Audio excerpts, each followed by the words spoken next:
Welcome back. HCU భూముల వేలం వివాదం అంశంతో ముఖ్యంగా రాష్ట్రంలో ఒక్కసారిగా ప్రభుత్వ భూముల వేలానికి సంబంధించినటువంటి అంశం తెరపైకి వచ్చింది.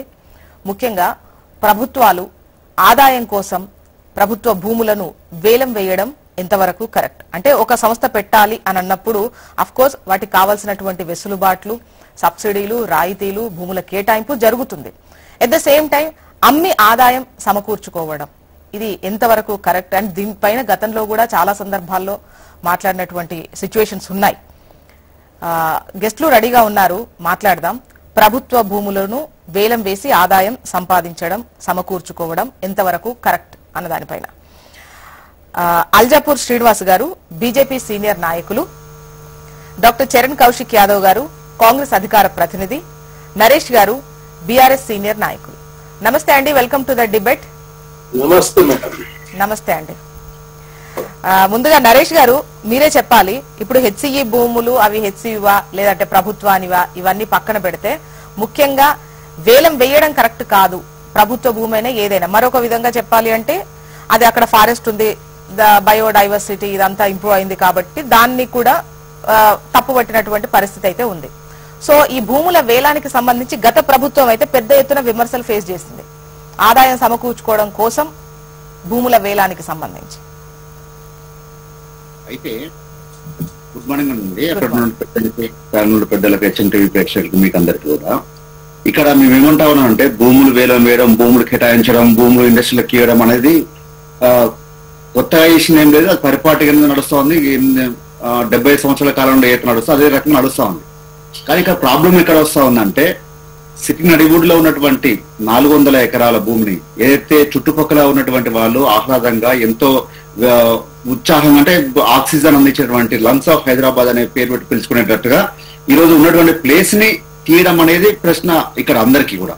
అంతే తప్ప మీరు కేటాయింపులు చేయొద్దు, మీరు ఇండస్ట్రీలకు ఇవ్వద్దు, లేదా ఇండస్ట్రీలను ఇన్వైట్ చేయొద్దు, అభివృద్ధిని ఆపండి అని చెప్పి ఎవరు చెప్పట్లేరు. ఇదే రేవంత్ రెడ్డి గారు, ఇదే ముఖ్యమంత్రి గారు గతంలో ఏమన్నారంటే ఇండస్ట్రీలకు ఇవ్వాలంటే కూడా అవుటర్ రింగ్ రోడ్ అవతల చాలా ప్లేస్లు ఉన్నాయి గవర్నమెంట్, అక్కడ ఇచ్చుకోవచ్చు కదా, ఎందుకు హైదరాబాద్ నడిబొడ్లు ఎందుకు ఇవ్వాల్సి వస్తుంది, వాటి డెవలప్మెంట్ అక్కడ వేసుకుంటే ఇంకా కాంక్రీట్ డెవలప్ అవుతుంది కదా అని చెప్పి గతంలో చాలా సందర్భాలు అన్న మాటలు ఎక్కడ పోయినాయని చెప్పి అడుగుతారు అందరు కూడా. ఉన్నటువంటి ప్లేస్ 400 ఎకరాలని హుటాహుటిన రాత్రులకే క్లీన్ చేయాలని చెప్పి కోర్టుకు పోతున్నా కూడా వాటిని ఆపకుండా 100 జేసీబీలు 100 బుల్డోజర్లు పెట్టి ఎవరైతే అడ్డొస్తున్నారో వాళ్ళు తీసుకొని అరెస్ట్ చేసి ఎస్సీ విద్యార్థులను అరెస్ట్ చేసి ఏం చేద్దాం అనుకుంటున్నారు, వారి మీద కేసులు పెట్టి ఎక్కడ తీసుకోదాం అనుకుంటున్నారు, వాళ్ళందరినీ కూడా ప్రజల్ని తప్పుదోవ పట్టిస్తా ఉన్నారు కదా. అంటే మీకు అవగాహన లేక చేస్తా ఉన్నారా, అహంకారంతో చేస్తా ఉన్నారా? సుప్రీంకోర్టు మాటలను మీరు పట్టించుకోరు, సుప్రీంకోర్టు మాటలను మీరు వ్యతిరేకంగా మాట్లాడతారు.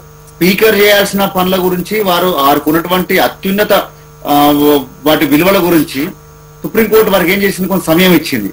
దాన్ని కూడా అసెంబ్లీలో ఏం మాట్లాడారు రేవంత్ రెడ్డి గారు, అసలు మన దగ్గర రాజీనామాలు ఎంతమంది చేసినా సరే రానే రావు, ఇక్కడ ఎలక్షన్స్ జరగవు. నరేష్ గారు ఇప్పుడు భూములకు సంబంధించి మాట్లాడుకుంటున్నాం. ప్రభుత్వ భూముల అమ్మకానికి సంబంధించి గతంలో కూడా బీఆర్ఎస్ పెద్ద ఎత్తున విమర్శలు ఫేస్ చేసింది కదా. ఇప్పుడు వాళ్ళ క్వశ్చన్ ఖచ్చితంగా కాంగ్రెస్ ను అడుగుతాం, గతంలో అన్నది ఏంటి ఇప్పుడు చేస్తుంది ఏంటని వాళ్ళని అడుగుదాం. నేనంటే అదే అంటా ఉన్నాను. ఇప్పుడు ఇండస్ట్రీలకు ఇవ్వదలుచుకుంటే బీఆర్ఎస్ గవర్నమెంట్ మీరు ఏదైతే ఆరోపణలు చేస్తా ఉన్నారో ప్రభుత్వ భూములు కొన్ని వేలం వేసి కదా, ప్రభుత్వ భూములు కొన్ని అమ్మిరు కదా అంటే అంతకంటే 14,000 ఎకరాల ల్యాండ్ పూలింగ్ చేసి పెట్టినాం బీఆర్ఎస్ ప్రభుత్వం ఫార్మాసిటీ పేరు మీద. మరి వాటిలో కేటాయించే 400 ఎకరాలు మీరు ఎక్కడో ఇవ్వకుండా 14,000 ఎకరాలు కేటాయించి పెడితే ఫార్మాసిటీ పేరు మీద ఉన్నటువంటి భూముల జోలికి పోకుండా వాటిని మళ్ళీ వేరే దానికి రియల్ ఎస్టేట్ వ్యాపారానికి ఉపయోగించుకుంటూ మిగతా వాటిని మళ్ళీ కొత్తగా ఒక ఫ్యూచర్ సిటీ తీసుకొచ్చేసి మళ్ళీ ల్యాండ్ పూలింగ్ చేసుకొని ఇవన్నీ చేస్తా ఉన్నారు కదా. అందులో కేటాయించవచ్చు కదా 400 ఎకరాలు. అవుటర్ రింగ్ రోడ్డుకు దగ్గరలో ఉంటుంది, 5-6 కిలోమీటర్ దూరంలో ఉంటుంది, 10 కిలోమీటర్ దూరంలో ఉంటుంది. అది కూడా చాలా ఉపయోగకరమైనటువంటి ప్లేసే కదా. అక్కడ కాకుండా కేవలం 400 ఎకరాలు ఖరీదైన భూములను ఎందుకు పెట్టాల్సి వచ్చింది, వారికి ఉన్నటువంటి అంటే అక్కడ కాకుండా ఇక్కడ ఇవ్వడానికి అభ్యంతరాలు ఏంటి, ఇవన్నీ కూడా ప్రభుత్వాన్ని ఈరోజు సామాన్య ప్రజలు కూడా, నెటిజన్లు కూడా, ప్రకృతి ప్రేమికులు కూడా ఇవందరూ కూడా ప్రశ్నిస్తా ఉన్నారు. మీరు ఇవ్వడానికి అభ్యంతరం పెట్టట్లేదు, ఎవరు కూడా ఏ నాయకుడు మాట్లాడట్లేరు, ఏ యొక్క రాజకీయ విశ్లేషకులు కానివ్వండి ఎవ్వరు కూడా మాట్లాడట్లేరు, దాని మీద ఎవరు అభ్యంతరం పెట్టట్లేదు. కానీ అక్కడ ఉన్నటువంటి ప్లేస్ ని మనం వదులుకున్నట్లయితే ఫ్యూచర్ లో చాలా ఇబ్బంది జరిగే అవకాశం ఉంది. ఈరోజు కాసు బ్రహ్మానంద రెడ్డి పార్క్ ఉంది కదండి, ఎంత బాగా ఉపయోగపడుతుంది. కేబీఆర్ పార్క్ ఎంత ఉపయోగపడతా ఉంది. ఇట్లా ఉన్నటువంటి ప్లేస్ ని మనం ఒకసారి డిమాలిష్ చేస్తే ఫ్యూచర్ తరాలకు ఇబ్బంది జరిగే అవకాశాలు ఉన్నాయి. మనం ఇక్కడ కావాలని డెవలప్మెంట్ చేసుకోవడానికి ఔటర్ రింగ్ రోడ్ అవతల ఉంది, త్రిబుల్ దగ్గర ఉన్నాయి, ఇంకా చాలా ప్లేస్లు ఉన్నాయి, గవర్నమెంట్ కూడా ఇంకా చాలా ప్లేస్లు ఉన్నాయి. ఒకసారి అవి కేటాయించుకుంటే దీన్ని ప్రభుత్వ భూమి అంటే ఏంటి? సొంత భూమి. అదేమన్నా నేను ఏదైనా చేయొచ్చు అని చెప్పి అహంకారం అది. ఇక్కడ గతంలో మీరు చేసినటువంటి కేటాయింపులు కావచ్చు, వేలంపాట్లో వేలం వేసినటువంటి భూములకు సంబంధించినటువంటి లెక్కలన్నీ కూడా మేము తీస్తాం. ఇప్పుడు వాటికి సంబంధించి కూడా సమాధానం చెప్పుకోవాల్సి ఉంటుంది. గతంలో ఆదాయం కోసం మీరు కూడా పెద్ద ఎత్తున వేలం వేశారు అని చెప్పేసి నిన్న మాట్లాడినట్టున్నారు. డెఫినెట్ గా తీయండి, తీసి ప్రజలకు ఎక్కడ అవసరం ఉంది, ఎక్కడ అవసరం లేదు, ప్రజల నుంచి ఇంత వ్యతిరేకత ఎందుకు వచ్చింది, ఇష్టానుసారంగా వాటిలలో ఉన్నటువంటి వన్యప్రాణులన్నింటినీ ఇబ్బంది పెట్టుకుంటా మీ రాత్రులు ఎక్కడ కూడా చేసే సందర్భాలు ఈ 10 సంవత్సరాల కాలంలో ఒక్కటంటే ఒక్కటి చూపించామని చెప్పండి. ఈ డిబేట్ సాక్షిగా నేను చెప్తా, మిమ్మల్ని అడుగుతా ఉన్నాను, నేను ఒక్కటంటే ఒక్కటి చూపించని చెప్పండి. ఈ రకంగా ఇంత మూర్ఖంగా ఎక్కడ కూడా వన్యప్రాణులు అడ్డొస్తున్నా సరే అవి కానే కావు, అసలు వన్యప్రాణులు కానే కావు, నక్కలు ఉన్నాయి ఎక్కడ అని చెప్పి మాట్లాడుతూ ఉన్నటువంటి సందర్భము ఒక్కటంటే ఒక్కటి చూపించండి. ఎక్కడ ఉండదు. ఎందుకంటే వీళ్లకు ఏదైతే మేము తీసుకుంటున్నామో అదే మా ఇష్టం, మీ ముఖ్యమంత్రి మా పరిపాలన, మేము ఏం చేసినా నడుస్తుంది, మేము ఏం చేసినా పోద్దని చెప్పి మూర్ఖంగా హైదరాబాద్ అదే రకంగా తీసుకున్నారు, లగచర్లు అదే రకంగా తీసుకున్నారు, అవన్నీ వెనక్కిపోయేది కదా. ఇది కూడా అదే రకంగా 100% వెనక్కిపోతుంది వస్తుంది. దాన్ని ఈకో పార్క్ చేయాల్సిన అవసరం ఉంది. వాటిని యూనివర్సిటీ భూములకు అప్పచెప్తారా లేదు అంటే ఒకవేళ మేమేమంటా ఉన్నాం, యూనివర్సిటీ నుంచి మీకు వచ్చిందని చెప్పి ప్రశ్న కాదు. అక్కడ ఉన్నటువంటి ప్రభుత్వ భూమి కదా, ప్రభుత్వ భూమిని యూనివర్సిటీ కలిపే హక్కు ఉంటుంది, లేదు ఈకో పార్క్ గా చేసే హక్కు మనకే ఉంటుంది. కాబట్టి ప్రజల అవసరార్థం, ఫ్యూచర్ అవసరార్థం, భవిష్యత్ తరాలకు ఒక ఆక్సిజన్ లాంటి అవసరాల కోసం ఖచ్చితంగా దానికి ఎటువంటి ఇబ్బంది కలగకుండా చూసుకోవాల్సిన బాధ్యత ఈ రాష్ట్ర ప్రభుత్వానికి ఉంది. ఓకే, చరణ్ గారు అధికారంలో లేనప్పుడు ప్రభుత్వ భూముల వేలానికి సంబంధించి ఒక మాట అంటే గతంలో చెప్పిన మాటకు ఇప్పుడు చేస్తున్న దానికి పొంతన లేకుండా వ్యవహరిస్తోంది ప్రస్తుత ప్రభుత్వం. మేడం ఇక్కడ దయచేసి మేము మాట్లాడాల్సిన మాటలని టీఆర్ఎస్ పార్టీ మాట్లాడుతుంది. ఎందుకంటే ఆనాడు మల్లన్న సాగర్ కావచ్చు, రంగనాయక సాగర్ కావచ్చు, ఏ విధంగా అర్ధరాత్రి మెడలు కట్టి బయటికి గేటేసారు తెలంగాణ సమాజం అంతా చూసారు. అదే కాకుండా RNR ప్యాకేజ్ ఇంప్లిమెంట్ చేయకుండా ఎకరానికి 7 లక్షలు మాత్రం ఇచ్చారు. ఇక్కడ ఏదైతే కొడంగల్లో ప్రారంభమైనటువంటి ఏదైతే ప్రారంభిస్తామని చెప్పినటువంటి ఏదైతే ఫార్మా విలేజెస్ కావచ్చు, అదేవిధంగా ఫార్మా సెజ్లకు సంబంధించి రాష్ట్ర ప్రభుత్వం ముఖ్యమంత్రి గారు 20 సార్లు రైతుతో మాట్లాడిన తర్వాత అక్కడ ప్యాకేజ్ సంబంధించి మొన్ననే రైతులంతా కూడా సంతకాలు పెట్టిన పరిస్థితి. అక్కడ ఏంటి, ఎకరానికి 20 లక్షల రూపాయలు ఇస్తాం, ఎకరానికి 150 గదాల జాగా ఇస్తాం, ఇంట్లో ఎవరైతే ఎలిజిబుల్ వాళ్ళందరికీ ఉద్యోగాలు ఇస్తాం, ఇందిరమ్మ ఇంది ఇస్తాం అని చెప్పేసి ప్రభుత్వం చాలా స్పష్టంగా రైతులతో ఒప్పందం చేసుకున్నాం. మేము ఒక మెట్టు దిగడానికి ఎప్పుడు సిద్ధంగానే ఉంటాం. మీలాగా ఆనాడు రంగనాయక సాగర్ కావచ్చు, మల్లన్న సాగర్ రైతుల విషయంలో ఏనాడన్నా ముఖ్యమంత్రి చర్చలు చేసిందా? 20 సార్లు ముఖ్యమంత్రి గారు చర్చలు చేసి ఆ చర్చల సారాంశంగా రైతుల మేలు. చరణ్ గారు అంటే భూముల వేలానికి సంబంధించి అట్ ద సేమ్ టైం ప్రాజెక్టుకు సంబంధించి తీసుకుంటున్నటువంటి నిర్ణయాలు అంటే ల్యాండ్ తీసుకునేటువంటి విషయంలో వ్యవహరించేటువంటి తీరుకు సంబంధించి ఇప్పుడు వేలం వేయడం, ఆదాయం కోసం వేలం వేయడం కావచ్చు, లేదంటే ఇప్పుడు హెచ్సి భూములకు సంబంధించి వివాదం క్రమంలోనే కదా గతం ఇవన్నీ ముందుకు రావడము, ఇప్పుడు మీరు ఈవెన్ వేలం ద్వారానే ఆదాయం సమకూర్చుకోవాలనుకుంటున్నారు అనేది మొన్నటి వరకు విషయం. ఇది వేలం కోసమే కదా, ఇది కలెక్ట్ చేయాలి. దయచేసి మేడం ఇక్కడ వేలం కాదు, దయచేసి ఈ విషయాన్ని తప్పుదారి పడిస్తుంది బీఆర్ఎస్ పార్టీ. అరే మీరు హైదరాబాద్ కు త్రిపులోన్ జీవో 3 లక్షల ఎకరాల్లో త్రిపులోన్ జీవో తీసేసినప్పుడు మీకు హైదరాబాద్ ఈ వాతావరణం గురించి కానీ, హైదరాబాద్ పర్యావరణం గురించి కానీ, హైదరాబాద్ సంబంధించినటువంటి ఆ పరిస్థితుల గురించి కానీ మీకు గుర్తురాలే.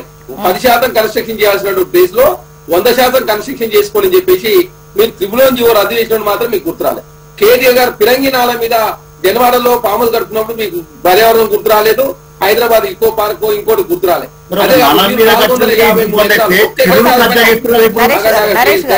రావద్దు, నేను మాట్లాడుతున్నా, మీరు రాలేదు. 453 ఎకరాలు తెగరమ్మింది బీఆర్ఎస్ ప్రభుత్వం. ఖజానాకు 31,000 కోట్ల రూపాయలు సమకూర్చు పోగాపై లేఖంగా 100 కోట్లకు అమ్మినప్పుడు ప్రగతికి ధర్మం అని చెప్పేసి మీరు మాట్లాడినప్పుడు మాత్రం కరెక్ట్. ఈనాడు కాంగ్రెస్ ప్రభుత్వం నిబద్ధతో కూడి ప్రభుత్వము 400 ఎకరాలు ప్రైవేట్ వ్యక్తులతో చేతుల్లో ఉన్న భూమిని తీసుకొస్తే మీకు మాత్రం బాధేస్తుంది, భయం ఇస్తుంది. అదే ఎస్సీ నుంచి 100 ఫీట్ల రోడ్డు తీసపై మయోం సంబంధించి వ్యాంగా ఏర్పాటు చేసుకున్న మాత్రం మీకు ఆనాడు ఎస్సీ గుర్తు రాలేదు, పర్యావరణం గుర్తు రాలేదు, జింకలు గుర్తు రాలేదు, నెమలు గుర్తు రాలేదు, లేకపోతే ఆనాడు హైదరాబాద్ సంబంధించినటువంటి అదేదో హైదరాబాద్ సంబంధించినటువంటి వెదర్ ఖరాబ్ చేస్తే చెప్పి మీకు గుర్తురాలే. కానీ ఇప్పుడు వాళ్ళకు గుర్తు రాలేదు. బట్ మీకేంటి ఇప్పుడు చెరువుకు సంబంధించినటువంటి చెరువు నదీ పరివాహక ప్రాంతం కావచ్చు, వీటన్నిటిని కాపాడాల్సినటువంటి అవసరం ఉంది, చెరువులను రక్షించాల్సినటువంటి అవసరం ఉంది అని చెప్పేసి ఒకవైపు ఆ ఎఫ్టీఎల్ పరిధిలో ఉన్నటువంటి వాటిని మనం తొలగించడం కావచ్చు, బఫర్ జోన్ లో ఉన్న వాటిని తొలగించడం కావచ్చు ఈ మధ్య కాలంలో చూస్తున్నాం. ఎందుకంటే వాటిని రక్షించడమే ఇంపార్టెంట్, పర్యావరణాన్ని కాపాడాలంటే ఇది చేయాల్సినటువంటి అటెంప్ట్ అని చెప్పేసి చేశారు. సో ఇక్కడ పర్యావరణానికి సంబంధించి దెబ్బొస్తున్నప్పుడు దీన్ని మాత్రం ఎందుకు హ్యాండ్ ఓవర్ చేసుకుందాం? ఎవరికి ఎక్కడ ఎవరు దెబ్బొస్తుంది మేడం? దయచేసి ఎందుకు తెలంగాణ ప్రజలు తప్పుదారి పట్టిస్తా ఉన్నారు? ఇక్కడ మేము హైదరాబాద్ తీసుకొచ్చిన BRS party Bharatiya Janata party వ్యతిరేకిస్తాయి. ప్రకృతిని కాపాడడం కోసం, చెరువులను రక్షించడం కోసం, హైదరాబాద్ లో ఆ ప్రజల బాగోగుల కోసం హైదరాబాద్ తీసుకొని దాన్ని వ్యతిరేకిస్తారు. మేము మూసిని పునరుద్ధరణ చేసి హైదరాబాద్ మురికి కోరల నుంచి బయటపడేస్తాం, హైదరాబాద్ ను మనం కాపాడుకుందాం, హైదరాబాద్ ప్రపంచంతో పోటీపడాలంటే భారతీయ జనతా పార్టీ గంగానదిని ప్రక్షాళన చేసుకుంటూ యమునానదిని చేస్తామని చెప్తారు. అదేవిధంగా వాళ్ళన్ని చేసుకుంటారు. కానీ మూసీని వ్యతిరేకిస్తారు, హైదరాబాద్ వ్యతిరేకిస్తారు. అదేవిధంగా లగచర్లలో దాన్ని వ్యతిరేకిస్తారు. మీరు అంటే ప్రతిదాన్ని మీరు వ్యతిరేకించకపోవడేనా? మీరు కరెక్ట్ చేయరు, మేము కరెక్ట్ చేస్తున్నా మాకు వ్యతిరేకిస్తాం. మేము ఎక్కడ తప్పు చేసినా మేడం? ప్రైవేట్ వ్యక్తుల చేతిలో ఉన్నటువంటి 400 ఎకరాల భూమిని రక్షించడం మీరు చేసిన తప్ప? మీరు చెప్పండి మరి, 400 ఎకరాలు మీరు చేసింది తప్ప? మీరు మాత్రం మయం రామేశ్వరరావు గారికి మొదపిల్ల రోడ్డు తీసుకుపోవచ్చు, 50 ఎకరాలు వారికి క్లియర్ చేసి ఇవ్వచ్చు. ఈ 400 ఎకరాలు అప్పనంగా కొట్టాలని ఒక దురుద్దేశంతో 10 సంవత్సరాల కాలం పాటు పడుచుకోకపోవడంతో ఆ కేసు హైకోర్టులో క్లియర్ కాలేదు. మేము వచ్చిన తర్వాత వాళ్ళు చెప్తున్న వర్షన్ వేరేలా ఉంది. మీరు వచ్చేసరికి తీర్పు వచ్చింది, వాటికి ప్రొడ్యూస్ చేయాల్సిన అన్ని కూడా అని చెప్పేసి వాళ్ళు అంటున్నారు. కోర్టు తీర్పు అంత ఈజీగా త్వరగానే వచ్చేటువంటి అవకాశం ఉండదు కదా. మీరు వచ్చిన తర్వాత తీర్పు వచ్చిందట, వాళ్ళు వచ్చింది అంతకు ముందే. అంటే చెప్పండి మరి, 22 సంవత్సరాల నుంచి ఆ పెండింగ్ లో ఉంటే ఆ కేసును పరిష్కరించే ప్రయత్నంలో ప్రభుత్వం రివ్యూ చేసి అడ్వకేట్లు పెట్టి హైకోర్టులో సుప్రీంకోర్టులో వాదనలు చేసిన తర్వాత కోర్టు రాష్ట్ర ప్రభుత్వం అని చెప్పి భూమి ఇచ్చింది. అదే కాక అక్కడనే ఐటీ సైట్ ఎందుకు ఏర్పాటు చేస్తారు మీరు అంటున్నారు కదా. హైటెక్ సిటీ ఎక్కడ ఉంది మేడం? హైటెక్ సిటీ కావచ్చు, అదే నానగ్రామ్ కూడా, గచ్చిపోలి, ఫైనాన్షియల్ డిస్ట్రిక్ట్ ఐటీ కంపెనీలు అక్కడే వస్తా ఉన్నాయి. కాబట్టి ఐటీ కంపెనీలతో నీకు ఎక్కడ పొల్యూషన్ అవుతుంది? మీలాగా మేము ఫార్మా కంపెనీలో ఏదో అవుటరింగ్ ఆనుకొని పెట్టే ఉద్దేశం లేదు రాష్ట్ర ప్రభుత్వానికి. దానిలో భాగంగా మేము ఫార్మా విలేజెస్ తీసుకొచ్చి అదేవిధంగా ఫార్మా కంపెనీలను కూడా గ్రామ స్థాయిలో విస్తరించినట్లయితే పొల్యూషన్ తగ్గితే గ్రామ స్థాయిలో ఎంప్లాయ్మెంట్ పెరుగుతుందని ప్రభుత్వం ముందుకు పోతుంది.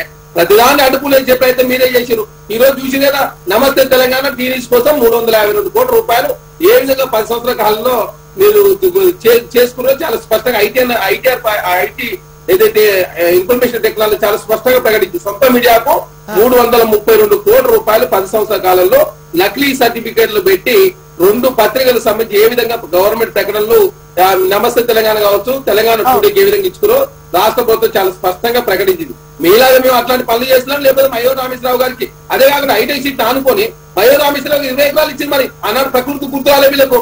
అంటే ప్రతిదానికి మీ ఇప్పుడు మాత్రం ప్రకృతి గుర్తు వస్తే ఈకో పార్క్ పెడతారు కేటీఆర్ గారు. మీరు జన్వాడలో అదే కిరంగినాలను డిస్మెంటల్ చేసి అక్కడ మీరు ఫామ్ హౌస్ కట్టుకుంటే మాత్రం మీకు ప్రకృతి గుర్తు రాదు, లేకపోతే అక్కడ కాలం ఉన్నది గుర్తురాదు, లేకపోతే త్రిపుర తీసేసినప్పుడు మాత్రం మీకు అన్ని గుర్తురావు. అంటే మీరు చేసిన పాపాలను చేసి మేము పాపాలను సవరించుకునే ప్రయత్నం చేస్తాం. ఒకసారి శ్రీనివాస్ గారు వర్షం తీసుకుందాం. ఒక్క నిమిషం మేడం. నరేష్ గారు మళ్ళీ మీ వాయిస్ తీసుకుంటాం. ఒకసారి శ్రీనివాస్ గారు మాట్లాడిన తర్వాత తీసుకుంటాం. శ్రీనివాస్ గారు నమస్తే అండి, చెప్పండి. అంటే భూముల వేలానికి సంబంధించి మొత్తానికైతే ఈ హెచ్యు ఘటనతోనే మరోసారి తెరపైకి వచ్చినటువంటి క్రమంలో మీ ఒపీనియన్ చెప్పండి. నిజంగా చాలా దురదృష్టం. కళ్ళ ముందర కనబడతా ఉన్నాయి. 2 ప్రభుత్వాలు కూడా ఏ రకంగా బాధ్యత రాహిత్యంగా గత ప్రభుత్వం ఏ రకంగా వ్యవహరించింది, ఇప్పటి ప్రభుత్వం కూడా అదే రకంగా వ్యవహరిస్తుంది కళ్ళ ముందర కనబడతా ఉన్నది. అది పోయి సర్కార్ అంటే ప్రొటెక్ట్ చేయాల్సినట్టు ప్రాపర్టీస్ ని అమ్ముతా అంటే అమ్మనికి పరిపాలించడానికి అమ్ముతా అంటే ఎట్లయితే ఇప్పుడు నిజంగా కూడా ఈ యొక్క సబ్ కమిటీలో 3 ఉన్నారు మంత్రులు. ఏ ఒక్క 3 కూడాను గ్రామీణ ప్రాంతాల నుంచే. ఒకరేమో ఖమ్మం, రెండో వ్యక్తి ఏమో కరీంనగర్, పాత కరీంనగర్ శ్రీధర్ బాబు గారు, 3వ వ్యక్తి 2 ఖమ్మమే. వీరు కనీసంగా మరి అన్ని పార్కులు అన్ని కూడా హైదరాబాద్ లో వస్తే ఇండస్ట్రియల్ పార్కులు కావచ్చు, లేకుంటే ఐటీ పార్కులు కావచ్చు, గ్రామీణ ప్రాంతాలకు ఏం మనం తీసుకుందాం. ఈ యొక్క ప్రభుత్వం ఉన్నప్పుడు కనీసం వాళ్ళు చేయలేదు, మనం చేసుకుందాం. ఈ యొక్క ప్రాంతాల్లో అభివృద్ధి, మైగ్రేషన్ ఆపడం ఇవన్నీ కూడా జరుగుతూ ఉంటాయి గ్రామీణ ప్రాంతాల్లో. లెట్ us గో విలేజెస్ అని చెప్పేసి ఒక్కరే ప్రపోజ్ చేస్తారు. గొప్పగా ఎప్పుడు మేము డెవలప్ చేయడానికి పోతే బీఆర్ఎస్ లో అడ్డం వస్తున్నారు అని చెప్పేసి, అరే మీరే చేస్తున్నారని మీ మాటల్లో ఆ పార్టీ యొక్క పనికి మీ మాటలతో ఏమైనా తేడా ఉందా? మీ మాటల్లో సర్కార్ ఆలోచించారు, భిన్నంగా చేసి చూపించండి. వాళ్ళు అమ్మినారు, మీరు అమ్ముతా ఉంటారు. మీరు ఈకో ఫ్రెండ్లీ మాట్లాడుతూ నువ్వు దోషం చేస్తా ఉన్నారు, మీరు చేస్తా ఉన్నారు. వాళ్ళు చేసారు, మీరు చేస్తా ఉన్నారు. What is difference between you and them?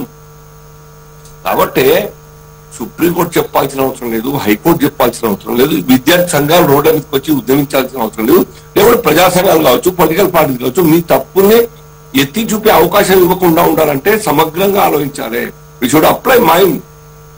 అది లేకుండా పంతాలకు పోయి చదువుకున్న వాళ్ళు కూడా అటువంటి తప్పుడు నిర్ణయాలను ముఖ్యమంత్రి చెప్పేసి ఆయన మెప్పు కోసం హిస్టారికల్ మంచి మంచి విద్యావంతులు కూడా ఆ పార్టీలో ఉన్నోళ్ళు సమర్థిస్తా ఉంటే ఎట్లయితే చెప్పండి. సర్కారుకు బాధ్యత కోర్టులో ఉన్నట్టు పెండింగ్ ఉన్న కేసు డిస్పోజ్ చేయించి రక్షించే బాధ్యత సర్కార్ది.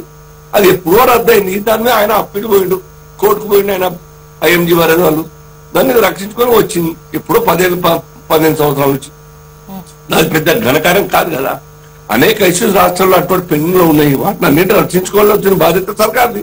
వచ్చిన తర్వాత విత్ ఇన్ కాంపౌండ్ వాళ్ళు చేస్తున్నారు. ఇందిరాగాంధీ ఇదే కాంగ్రెస్ పార్టీ యొక్క నాయకురాలు, ఆనాటి ప్రధానమంత్రి గారు ఇందిరాగాంధీ గారు చాలా గొప్ప ఉద్దేశంతోనే ఆ పేద ప్రాంగణాన్ని 2300 ఎకరాన్ని ల్యాండ్ ఇచ్చిన తర్వాత ఆ మొత్తం ప్రాంగణాన్ని కాంపౌండ్ వాల్ కట్టింది ఉన్నది.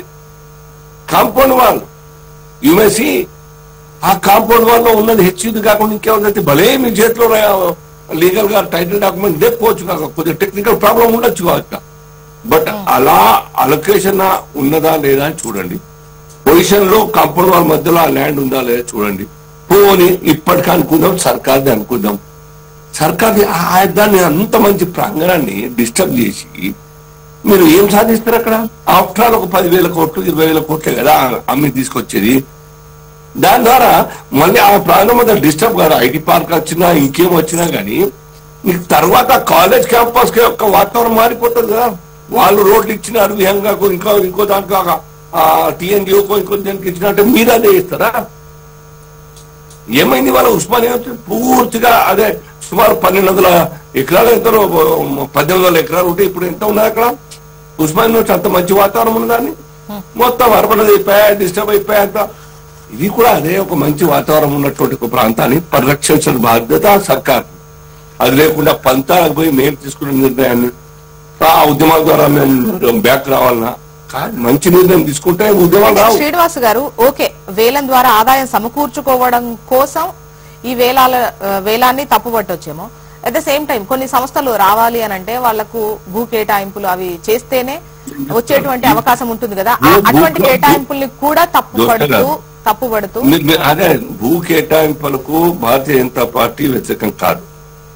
కానీ మీ యొక్క మైండ్ సెట్, మీ విజన్ ఎట్లా ఉండాలి? గుజరాత్ చూడండి, తమిళనాడు చూడండి, మహారాష్ట్ర చూడండి, అన్ని జిల్లాల్లో అన్ని ముఖ్యమైన పట్టణాలకు నగరాలకు సరౌండింగ్ లో గ్రామీణ ప్రాంతాల్లో ఇండస్ట్రియల్ కారిడార్స్ ఉన్నాయి.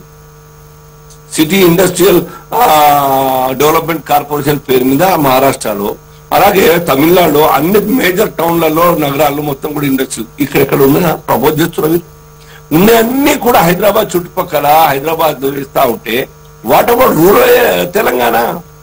ఖమ్మం ఎంత దూరం ఉంది? ఆ ప్రాంతంలో డెవలప్ చేయండి. ఇప్పుడు బిడ్స్ పిలాని లాగా బాసర్లో ట్యూబులైట్ ఎస్టాబ్లిష్ చేసినారు. అక్కడ 1000 మంది చదువుతున్నారు కదా, స్టాఫ్ అంతా పోతుంది కదా, వాళ్ళ పేరెంట్ పోతున్నారు కదా. ఆ ప్రాంతంలో కూడా ఒక ఇండస్ట్రియల్ కారిడార్ ఆ బార్డర్ చేయండి. రైల్వే లైన్ ఉంది అవసరమైతే. ఇప్పుడు ఇది కూడా వస్తా ఉన్నది, ఎయిర్పోర్ట్ కూడా వస్తున్నది, వరంగల్కి ఎయిర్పోర్ట్ ఉన్నది, స్టార్ట్ అవుతా ఉన్నది. ఈ విజన్ తోని గ్రామీణ ప్రాంతాల్లో ఎస్టాబ్లిష్ చేసినట్టు ఏ కంపెనీ అయినా, రోడ్లు అన్ని బాగున్నాయి, హైవేస్ ఉన్నాయి అన్ని కూడా, ఏ కంపెనీ అయినా కానీ సర్కార్ ల్యాండ్ ఇస్తా ఉంటే వేయనికి సిద్ధంగా ఉంటారు, గుర్తుపెట్టుకోండి.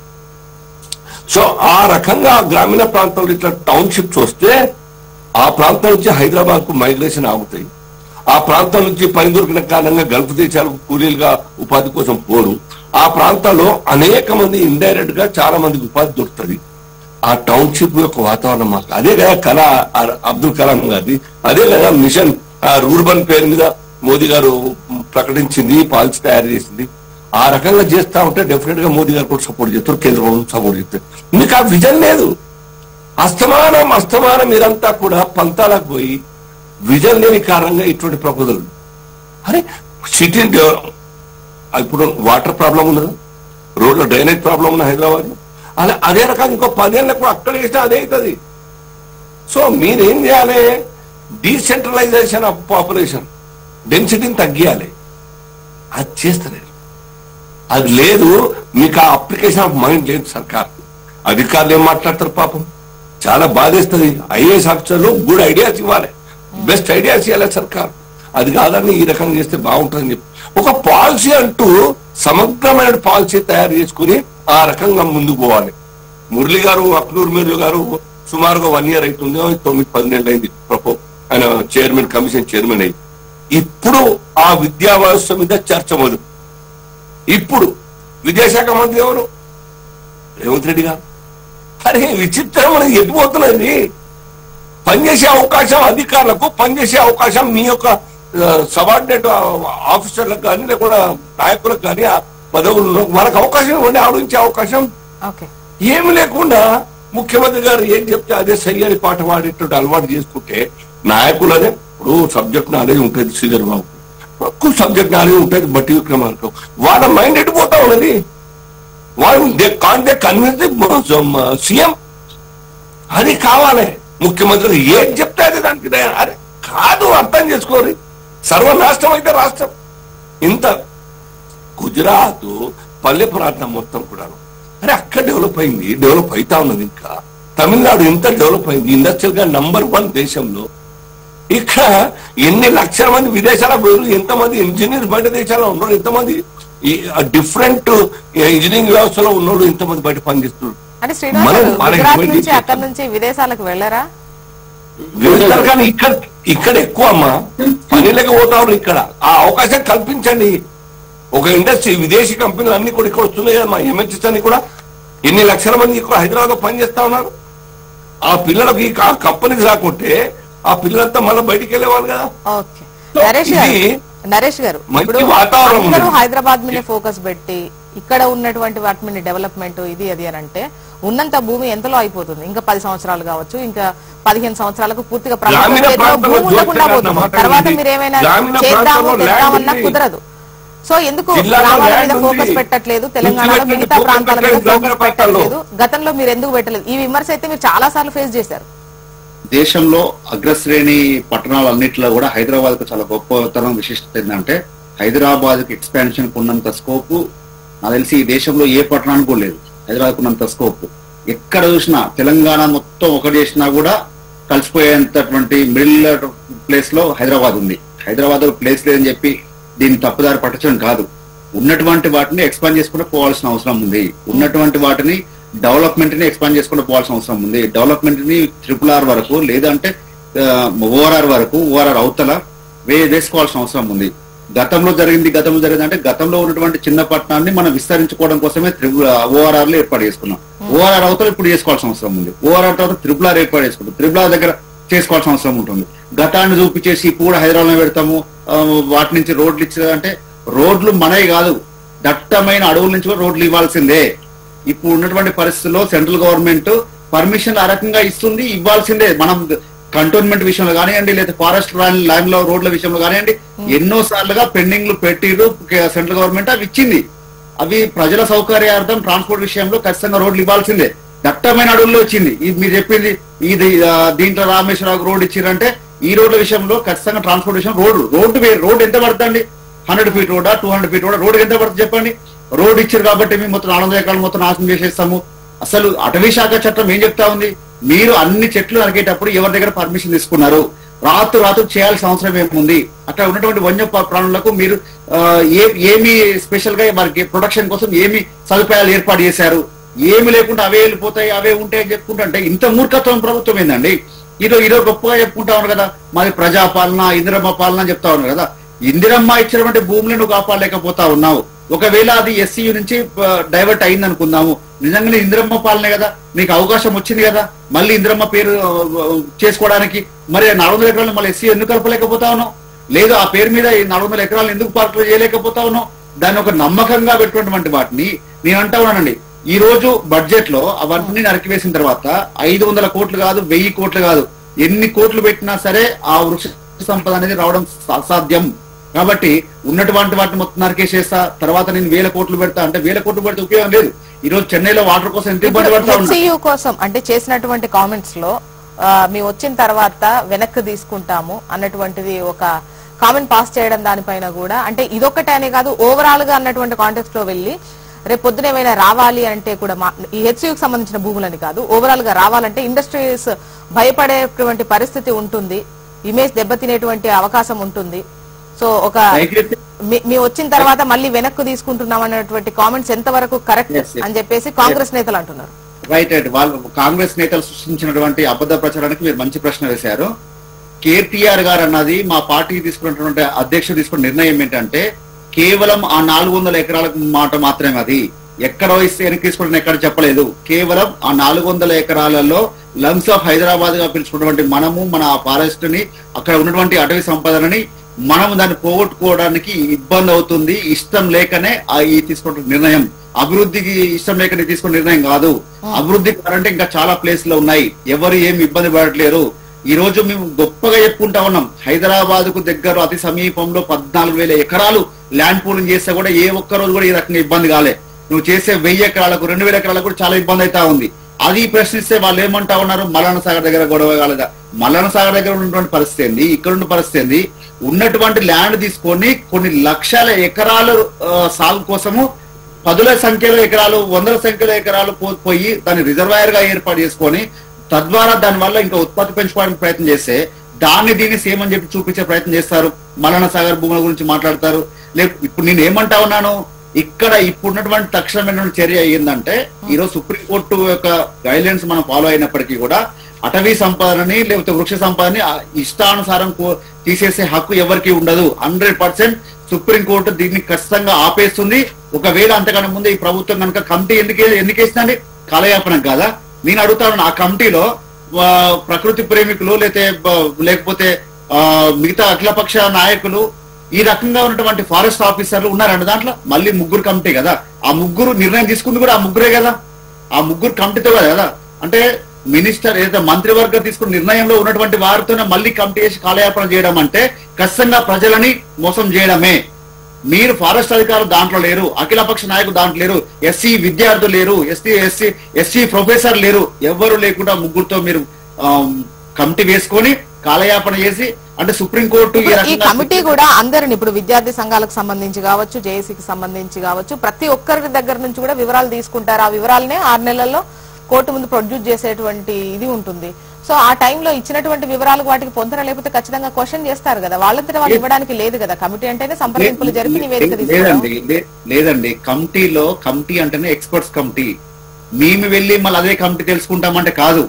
దాంట్లో ఫారెస్ట్ ఆఫీసర్స్ ఉండాలి, దాంట్లో ఉన్నటువంటి ఎవరైతే ప్రకృతి ప్రేమికులు ఎవరైతే ఉన్నారో వారు ఉండాలి, ఎస్సీ విద్యార్థులు ఉండాలి, విద్యాసంఘ నాయకులు ఉండాలి, అఖిలపక్ష నాయకులు ఉండాలి. వీరందరి సమక్షంలో జరిగితేనే అది నమ్మకమైంది తప్ప ఇప్పుడు ఎవరైతే నిర్ణయం తీసుకున్నారో ఆ నిర్ణయం తీసుకున్నటువంటి వాళ్ళే ఉన్నారు కదా. తర్వాత ఇంకొక విషయం అండి, కౌశిక్ చరణ్ గారు ఏమంటా ఉన్నారు, మేము చాలా గొప్పగా మూసి డెవలప్ చేస్తామంటే అడ్డుకున్నారు. మేము చేసేది కూడా దానికోసం కదా. మీరు చేసే దానికోసమే ఈ ప్రకృతిని వినాశం చేయడం వద్దని చెప్తా ఉన్నాం. మీరు ఏదైతే ప్రేమతో చెప్తా ఉన్నారో దీనివల్ల కాలుష్యం పెరుగుతుందని చెప్తా ఉన్నారు కదా, కాలుష్యం పెరుగుద్ది బాగు చేద్దామని చెప్పే మీలే ఉన్న కాలుష్యాన్ని ఉన్నదాన్ని కాలుష్యం పెరిగేటట్టుగా అడవులు తీసేయడం అనేది ఎంతో సబబం అనేది. ఒక సినిమాలో ఉంటది మేడం, ఏముంటారంటే ఒక ప్రాణం కాపాడినా ఒక ప్రాణం తీసిన అంటారు. వాళ్ళు కాపాడిన ప్రాణం చీమది, వాళ్ళు తీసిన ప్రాణం మనిషిది. లెవెల్ అయిపోవడానికా? ఎస్, అంటే ఒక లెవెల్ అయిపోవడానికి ఆ రకంగా ఇప్పుడు ముఖ్యమంత్రి గారు చేస్తున్నారని చెప్పి నాకు అనుమానం వస్తా ఉంది. అంటే నేను మూసి ప్రక్షాళన చేస్తున్నా కాబట్టి 400 ఎకరాలు తీసేస్తా. ఇదే మాకు అన్యాయం అండి. మీరు పెంచిన చెట్లన్నీ ఈ గత సంవత్సరంలో గత ప్రభుత్వంలో ఎక్కడా కూడా ఈ సమయంలో వర్షాకాల సమయంలో ఎన్ని చెట్లు పెంచే వాళ్ళం? మీరు వచ్చినాక సాధ్యమైందా? అసలు చేస్తా ఉన్నారా? ఆ రకంగా అడుగులు వేస్తా ఉన్నారా? వృక్ష సంపద పెంచకుండా మొత్తం నాశనం చేస్తాము, తీసేస్తాం, అన్ని లెవెల్ చేసుకుంటా పోతాం, బుల్డేజర్లు పెడతాం, ఎవడొస్తే అని చెప్పుకుంటా పోతాం అని చెప్పి ఈ రకంగా చేయడం అనేది ఖచ్చితంగా దీన్ని అడ్డుకోవాలి. చరణ్ గారు మీ వాయిస్ తీసుకుంటా. చరణ్ గారు చెప్పండి, నరేష్ గారు మాట్లాడేది ఇప్పటి వరకు అంటే కాంగ్రెస్ కు సంబంధించి మీరు ఇప్పుడు ప్రస్తుతం ఎట్లా వ్యవహరిస్తున్నారు ఏంటి అని వాటికి సమాధానం చెప్పండి. ఒక ప్రాణం తీస్తే ఒక ప్రాణం కాపాడలే వాళ్ళు.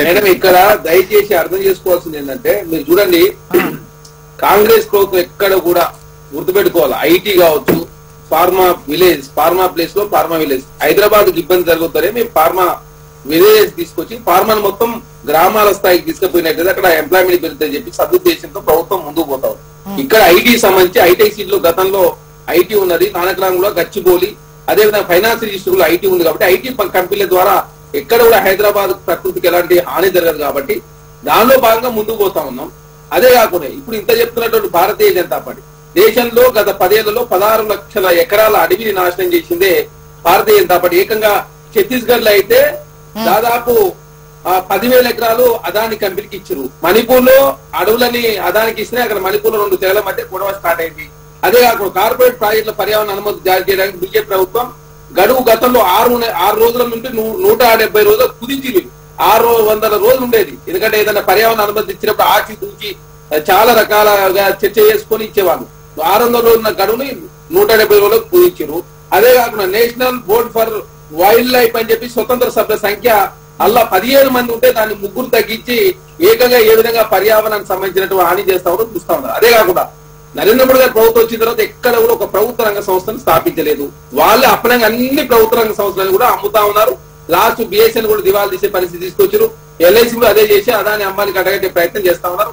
మనకు ఆంధ్ర రాష్ట్రంలో వైజాగ్ స్టీల్ కంపెనీ కూడా ప్రైవేట్ పరం చేసే ప్రయత్నంలో భాగంగా ముందుకు పోతా ఉన్నారు. కాబట్టి భారతీయ జనతా పార్టీ ఈ దేశంలో వాళ్ళు వచ్చిన తర్వాత నరేంద్ర మోడీ గారు వచ్చిన తర్వాత ఒక్క ప్రభుత్వ రంగ సంస్థను కూడా స్థాపించలేదు.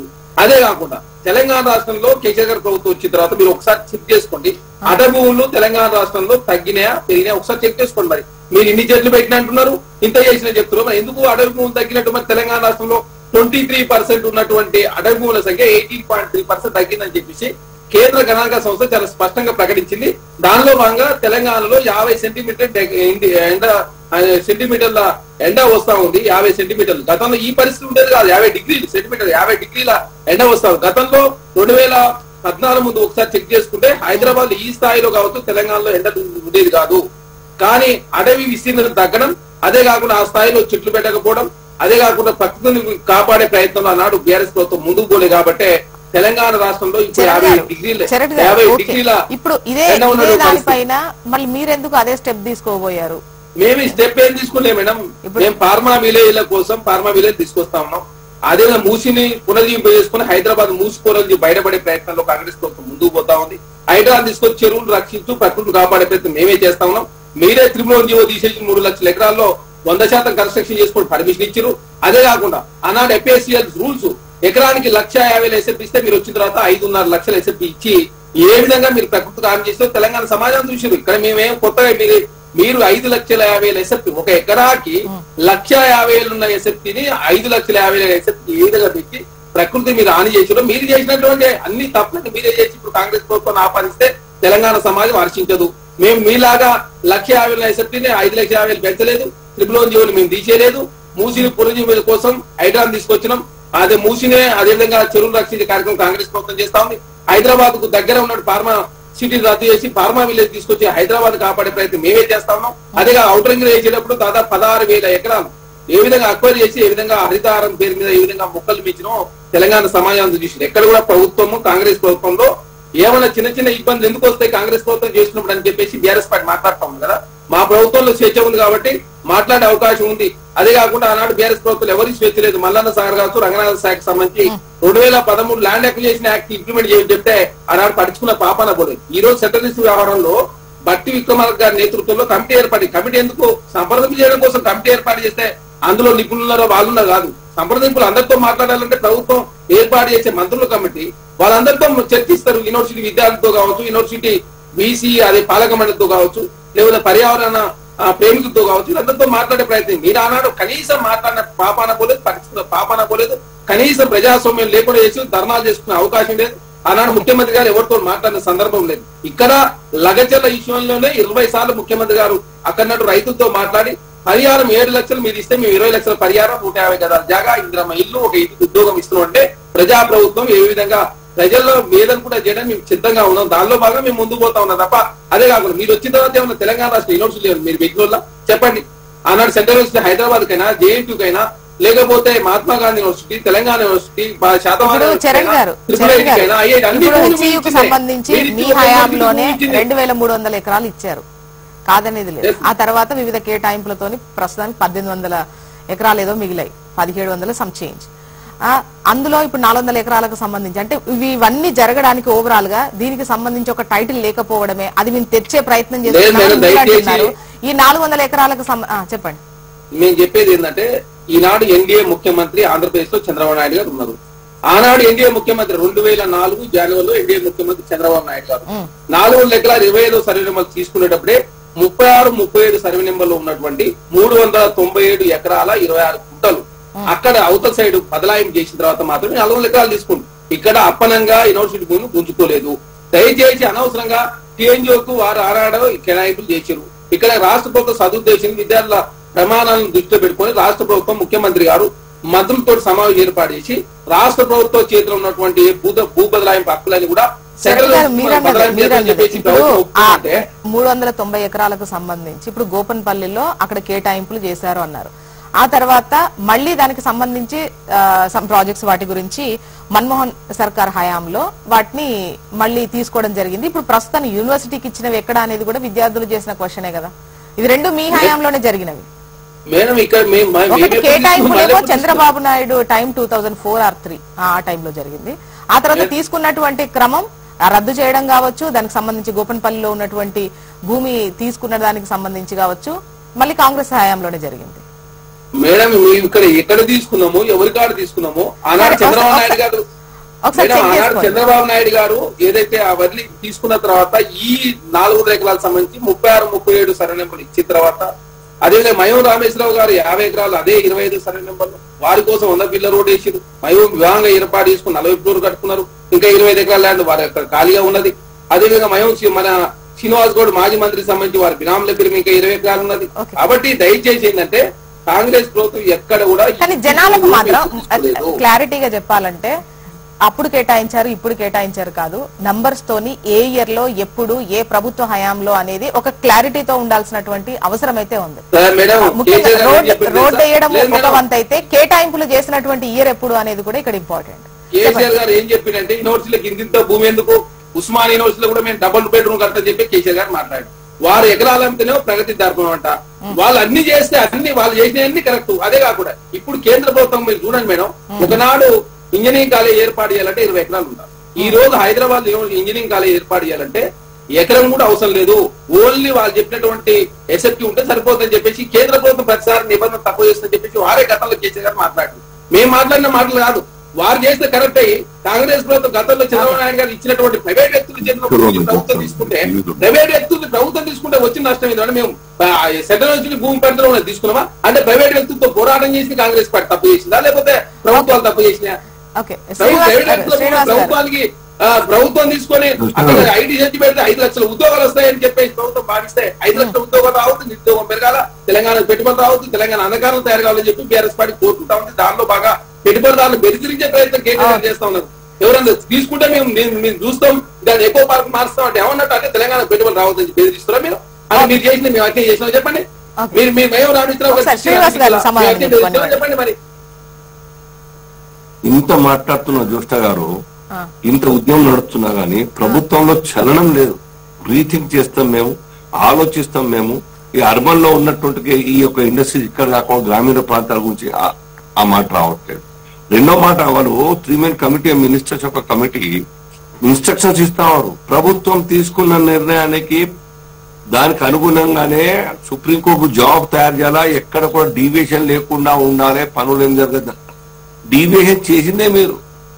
పర్మిషన్ లేకుండా ఫారెస్ట్ పర్మిషన్ కావచ్చు, ఇంకా పర్మిషన్ చెట్లను నరికారు, పర్మిషన్ లేకుండా ఆన్ రికార్డ్ నరికింది మీరు, రోడ్ వేసింది మీరు, లేఅవుట్ లేకుండా ఐఏసీ పేరు మీద ఇన్ఫ్రాస్ట్రక్చర్ డెవలప్మెంట్ దాని కింద రూల్స్ కు విరుద్ధంగా మీరు డెవలప్ చేయడానికి మొదలుపెట్టింది మీరు. డీవియేషన్ లేకుండా అంటారు మళ్ళా ఏం చిలక పలుకులు ఇవన్నీ. రెండవది, కౌశిక్ గారు చెప్తా ఉన్నారు భారతీయ జనతా పార్టీ సర్కార్ అనేక వేల ఎకరాలు వేరే కంపెనీలకు ఇచ్చింది. గుర్తుపెట్టుకోండి, ఫారెస్ట్ లాస్ అంటూ ఏమైనా ఉన్నాయంటే ఏ ఒక్క మొక్క చెట్టు నరికినా ఇంకో చోట మొక్క పెంచడానికి ఆ యొక్క పని చాలు చేస్తేనే పెంచితేనే మొక్క నాటితేనే ఆ యొక్క permission with due process of law. Forest department ఎవరు ఒప్పుకోరండి అంత ఈజీగా. ఫారెస్ట్ వాళ్ళు ఒప్పుకోవాలంటే పక్కాగా పకడ్బందీగా చట్టం అమలు, చట్ట ప్రకారం అమలు చేయాల్సింది. ఆ రకంగా చేస్తా ఉన్నాయి. మోరోవర్ సర్కార్ ఎప్పుడు కూడా వ్యాపారం చేయడానికి ఈ కాలంలో 77 సంవత్సరాల తర్వాత కూడా ఇంకా వ్యాపారం చేయడానికి పెట్టుబడులు అవసరం లేదండి. స్వాతంత్రం వచ్చిన తర్వాత కొత్తలో పెట్టుబడిదారులు లేని కారణంగా, ధనవంతులు లేని కారణంగా సర్కారే ముందుకొచ్చి పియూసీస్ పెట్టింది, పబ్లిక్ అండర్టేకింగ్ కంపెనీస్ పెట్టింది, ఉపాధి కల్పన కోసం, పని డెవలప్మెంట్ కోసం. ఇప్పుడు అనేక కంపెనీలు వస్తా ఉన్నాయి. వాళ్ళ పెట్టుబడితో మనకు రాబడి వస్తా ఉంటే, పెట్టుబడులతో ఇండస్ట్రీస్ వస్తా ఉంటే సర్కార్ పెట్టాలండి. సర్కార్ అన్నది ఎంకరేజ్ చేస్తుంది, పాలసీలు విధానాలు తయారు చేసి.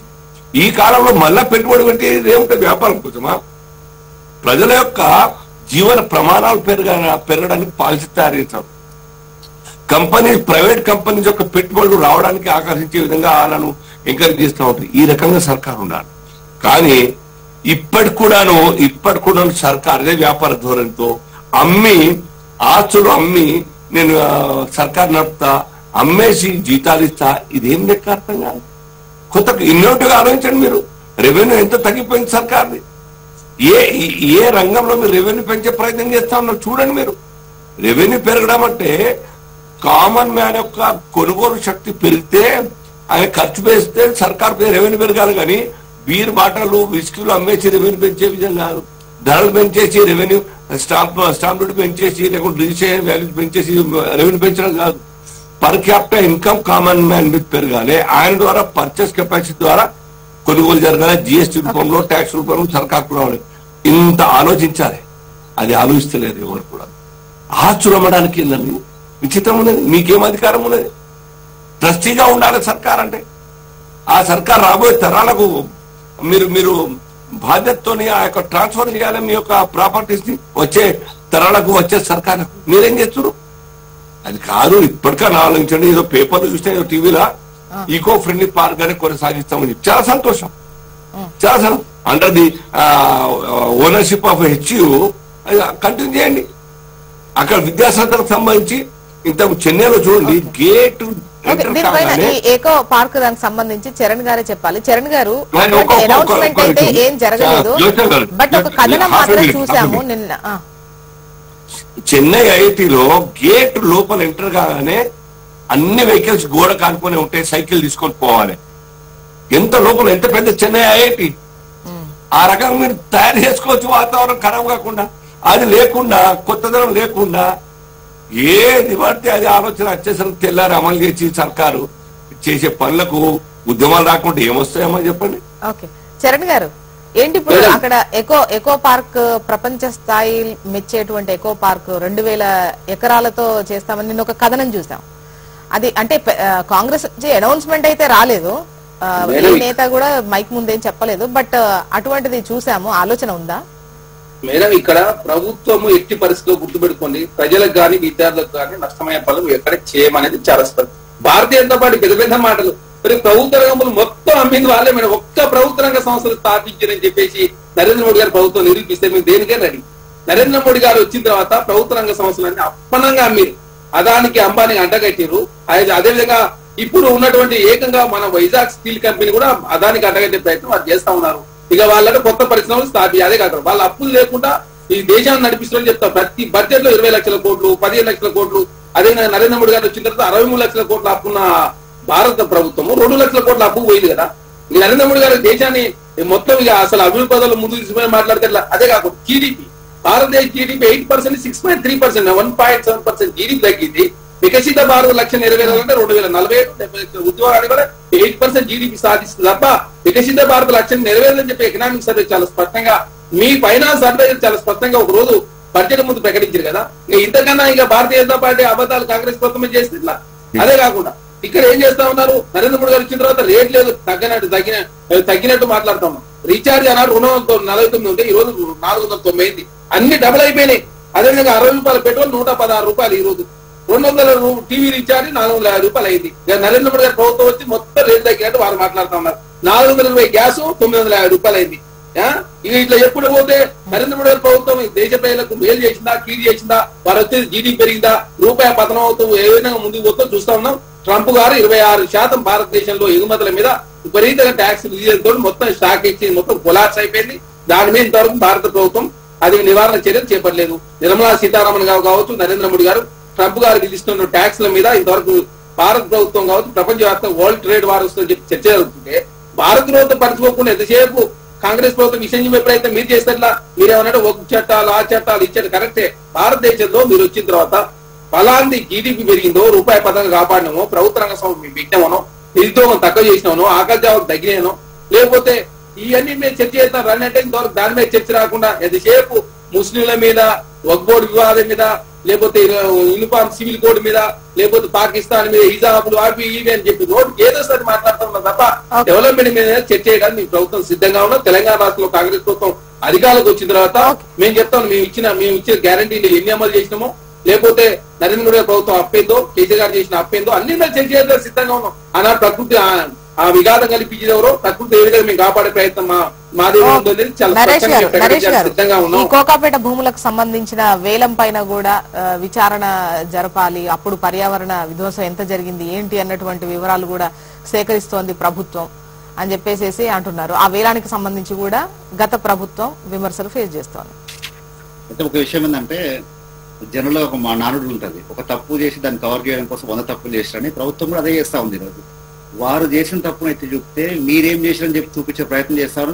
మాకు సంతోషం. ఇంకా మేము గతంలో ఏ రకంగా చేసినామని చెప్పి ప్రజలకు మళ్ళీ ఒకసారి వాళ్ళే చెప్తా ఉన్నారు. అంటే గత ప్రభుత్వం చేసినప్పుడు ఈ రకంగా గొడవలు ఎందుకు కాలేదు, గత ప్రభుత్వం చేసినప్పుడు ఈ రకంగా ఎందుకు అడ్డుకోలేదు, గత ప్రభుత్వం చేసినప్పుడు రైతులు ఎవ్వరు కూడా అరెస్ట్ ఎందుకు చేయలేదు, తీసుకపోయి 50 రోజులు 60 రోజులు జైలు ఎందుకు పెట్టలేదు అని మీరు చెప్పడం వల్ల మా కీర్తి ప్రతిష్టలు ఇంకా పెరిగే అవకాశం ఉంది. అందుకే దయచేసి నేను రేవంత్ రెడ్డి గారికి చరణ్ కౌశిక్ గారికి ఏం చెప్తా ఉన్నానంటే గత ప్రభుత్వం చేసిన పనులన్నీ మళ్ళొకసారి ప్రజలకు చూపించండి. అప్పుడైతే ప్రజలకు అర్థమవుతుంది. వాళ్ళు మర్చిపోయి ఉంటారు మేము చేసినటువంటి గతంలో చేసిన అభివృద్ధిని ప్రతి ఒక్కదాన్ని కూడా ఎన్ని ఎకరాల్లో ఎట్లా చేసినాం, కోకాపేటలో ల్యాండ్ వాల్యూ ఏ రకంగా పెరిగింది, అక్కడ ఉన్నటువంటి అడవులు ఉన్నాయా లేకపోతే ఇంకేమున్నాయా అవన్నీ కూడా ప్రజల ముందు ఉంచండి అని చెప్పి మీరు రిక్వెస్ట్ చేస్తా ఉన్నాం. మీ ఛానల్ ద్వారా HMTV ద్వారా ముఖ్యమంత్రి గారికి మీరు రిక్వెస్ట్ చేస్తా ఉన్నాం. గత ప్రభుత్వం చేసిన వాటిని ఒక్కొక్కటిగా మీరు చూపించండి. డెవలప్మెంట్ చేయడంలో ఎవరు తప్పు పట్టరు, దానికోసం పర్యావరణ విధ్వంసం చేసి అనేది మాత్రం కాదు. ఏవైనా సంస్థలు రావాలంటే ప్రభుత్వం భూమి కేటాయించాల్సినటువంటి అవసరం ఉంటుంది. కానీ ఆదాయం ఆ నెల నడవడం కోసం లేదంటే 2 నెలలు నడవడం కోసం ఆ భూములు అమ్ముకోవడానికి కూడా ఎవరు చెయ్యరు. టైం అయిపోయింది. శ్రీనివాస్ గారు థ్యాంక్ యూ.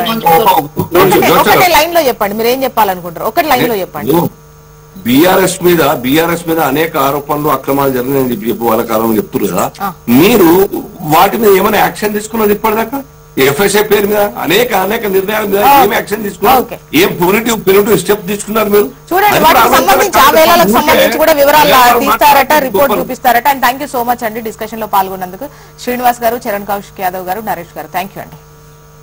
ఇది వాళ్ళ న్యూస్ అనాలిసిస్. చూస్తూనే ఉండండి HMTV. వార్త ఆగదు, నిజం తాగదు.